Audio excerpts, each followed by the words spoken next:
Hello বন্ধুরা, যদি আপনাদের বাড়িতে কোনো সুগারের পেশেন্ট থাকে, তো ওরা যদি এরকম কোনো একটা জুস, আমলা বা কেরালার জুস যদি নিয়ে থাকে, তো এগুলো কিভাবে খেতে হবে, কখন খেতে হবে, এগুলো সঠিকভাবে জেনে রাখেন। এগুলো হচ্ছে আপনার অ্যান্টি ডায়াবেটিক হিসেবে কাজ করে। এটা ফুল আয়ুর্বেদিক থাকে। তবে এটা যদি আপনাদের বাড়ির রোগী বা আপনি নিজে যদি এটা খাওয়ার আগে নিয়ে থাকেন, এটা এমটি স্টোমাকে কাজ ভালো করে। তবে যদি আপনার পেটে তীব্র ব্যথা বা হার্ট হার্ট যদি জ্বালা করে, যাকে হার্টবার্ন বলে, এগুলো যদি হয়ে থাকে, তবে তবে এই প্রোডাক্টটা কোনোদিনও খালি পেটে নেবেন না। এটা সম্পূর্ণ অ্যাভয়েড করে চলবেন। এটা দরকার পড়লে কিছু খাবার খেয়ে এটা নেবেন।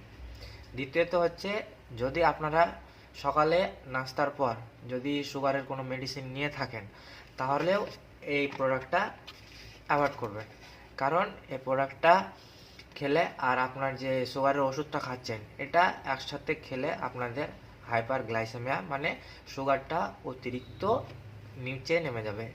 এর ফলে কি হতে পারে, আপনার বডি কোলাপস করে যেতে পারে। তো এটা সম্পূর্ণ অ্যাভয়েড করবেন। যদি আপনাদের সুগারটা খুবই হাই থাকে, আপনারা সকালে খাবার পর আবার রাতেও যদি দুই টাইমই সুগারের ওষুধ খান, তাহলে এই আপনার এই জুসটা দুপুরের দিকে খাওয়ার পরে নিয়ে নেবেন। এবার কোশ্চেনটা হচ্ছে, এটা কিভাবে নিতে হবে।